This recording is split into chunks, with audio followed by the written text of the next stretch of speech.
Hey y'all, I'm back. This time I am back with my monthly budget. If this is your first time watching my videos, I get paid once a month on the last day of the month, except if the last day of the month falls on a Friday.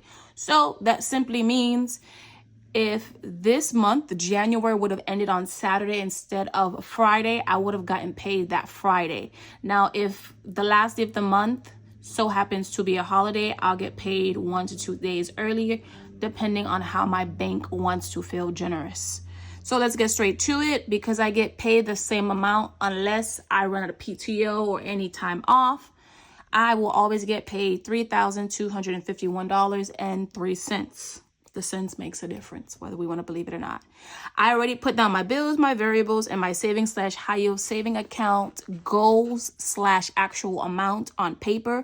I just need to calculate the totals to see if I need to reconfigure anything in my savings / high yield saving account.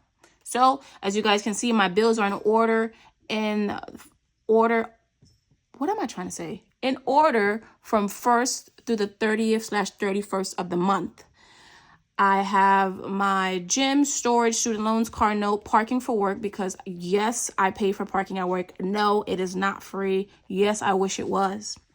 I then have my portion of the light bill, my life insurance, my car insurance, a portion of rent, Apple card because I pay my phone through it, as well as my mom's phone insurance, and I have my TD Bank, which is for my subscriptions. One thing I would recommend, if you haven't done so already, if your subscriptions and or bills allow you to put it on a credit card, I would highly recommend that you put it on that credit card for points. Now, this is if you are already good at budgeting. If you are starting from scratch, ignore me. Push the forward button, press the forward button, and ignore this portion, because you will not go on the internet or social media and say, Juliet told me to put all my bills on credit card, now I'm in debt. I didn't tell you to do that.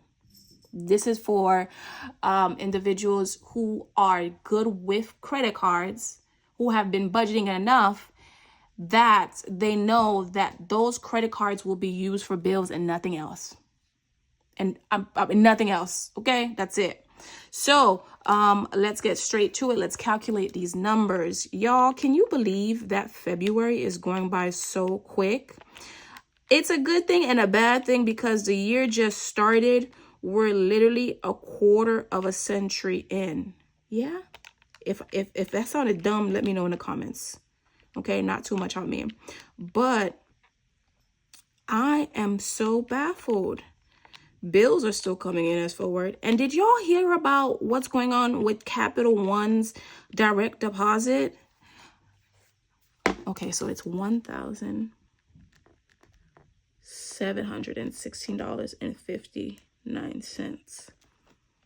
They are holding on to people's money. I'm so happy that Capital One is not my bank, because I would have cried. I already get paid once a month, and then you're going to hold on to my money? Oh, no.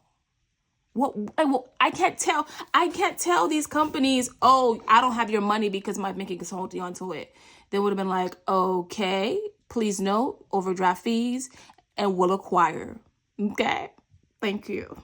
They would have not been lenient. No matter how rough it's going on in society, no matter how rough your life is, they do not care.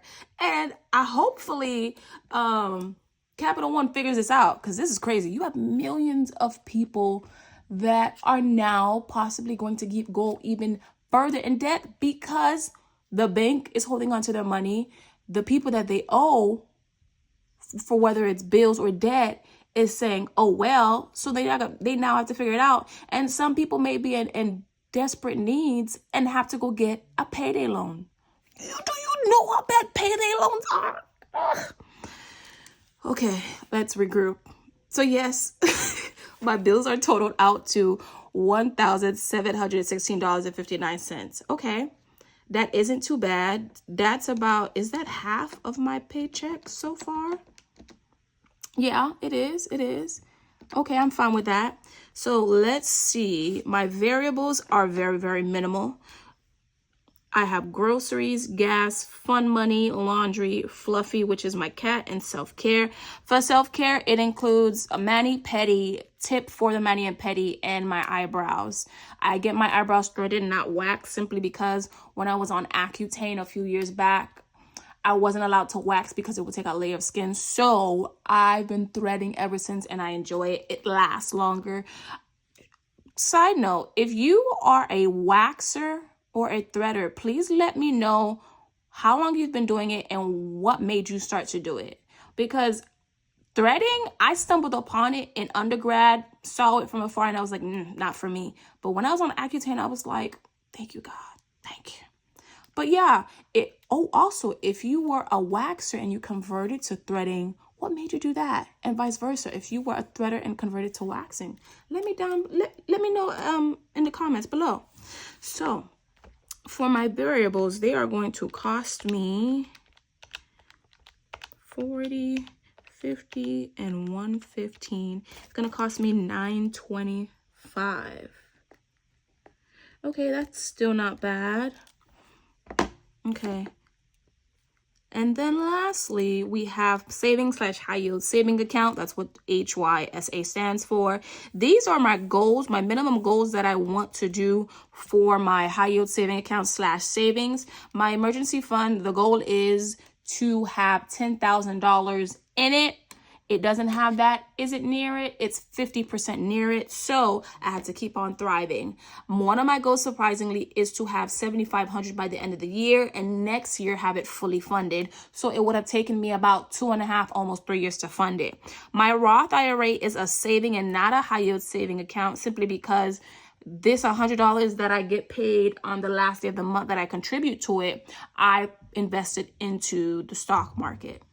Because although I've started investing late, I have to invest now. And to whoever said to pay off your debt and then invest later, don't do that. Don't do that. You can invest can you invest you can invest $1. I've seen people in Robinhood. I've seen people doing the stock market. You can invest whatever money you have that you deem.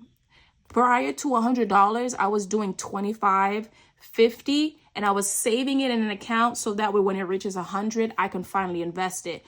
But the money was there.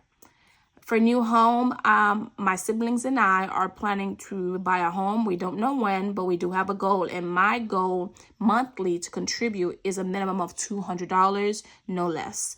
Vacay. Yes, we may be working class, but we are not going to deprive ourselves of fun and joy. We are just going to budget for it accordingly. So my vacay, my main goal is always $125 a month. Now, if I notice that a bill increases or an emergency happens and I need more money, I'm simply just going to cut this maybe in half, a third, a fourth, whatever. But I'm always going to contribute some type of money into it. And then my health account, I call it my get yourself together account. You know, if we're being honest, dental care does not do nothing outside of cleaning your mouth twice a month by your dentist. Everything else is not free. Even if you want to get fluoride, that's a fee. If you accidentally have to pay a copay, that's not free. And copays usually range from 0 all the way, I believe, to even $55 if you have insurance through your job. Now, if you are a business owner or someone who had to get, what's the word I'm looking for? Who had to get insurance from the actual health market, that's completely different. But I know on average, if I have to go see a specialist, my fee may range from $25 to $55. And also, did you know that certain health insurance does not cover blood work? I found that out the hard way when I got a bill in the mail. Okay. The lady said, have a nice day. You didn't have a copay, but baby, I got a bill in the mail. Was I shocked? Yes. Was I prepared? Yes, because I have a high yield saving account for my health fund. So my goal at most is always to put $50 a month, simply because I don't go to the doctors that often. I go every quarter and sometimes half a year for my dentist, half a year for my annual physical. I go in the beginning of the year. It includes blood work just to make sure everything is fine because, you know, your girl is anemic. So yeah, this is my total. Let's see how much it is. Why did I put 5? 125 plus 100 plus 200 plus 125 plus 50 is $600. Okay.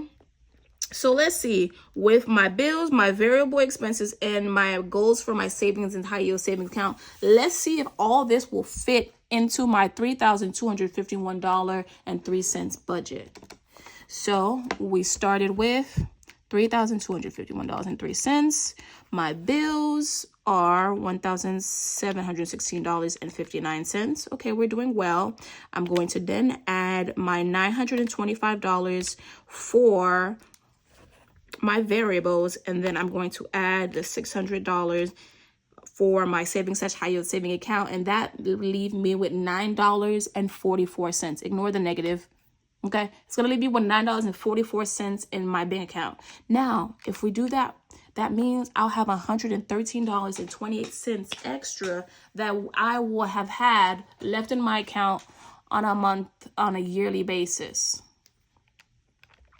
But I'll have leftover $9.44. I like to leave this in my checking account because TD Bank, which is the bank I bank with, they have this rule that once I turned 25 a couple years back, you now have to keep $100 in your bank account minimum, or you are charged a monthly fee of $15. Now, please note, if at any point throughout the month your account goes under $100, you're still going to get charged that $15 fee. But the good thing, I would say is a good thing, is that you only charge that fee once. So even if you go 4, 5, or even the whole month $100, you're only paying that $15 fee. It's still crazy that you're charging me for not having money, insufficient funds. But I always try to keep money into the account. I believe at the moment the account has some money that I just got paid from my part-time job, so it's over $100. But imagine if I did that $9 and it accumulates, it's going to accumulate into that $113 and I think 28 or 25 or whatever 20 something cent that I had, so that way I don't go into overdraft and I'm not charged that $15 fee. Because imagine if every month for 12 months I fell on under $100, I would be paying $180. I don't even have that. So what are we doing? So yeah, this concludes today's video. I am excited. I do not do a zero budget because I can't afford the zero budget. It's not plausible for me. I need that $9.44. Although it's not a lot, it makes a difference in whether my account may fall under 100 or stay over 100. So your girl needs to leave it in my checking account. Please know, in the next video, will I discuss? Nah. Yeah, there's nothing to discuss. There's no next video. Oh, in my next video, I can show you how I break down my money. So that way you guys kind of can see what I do with my variable expenses and how do I spend them. But yeah, thanks for watching, y'all. See y'all later. Peace.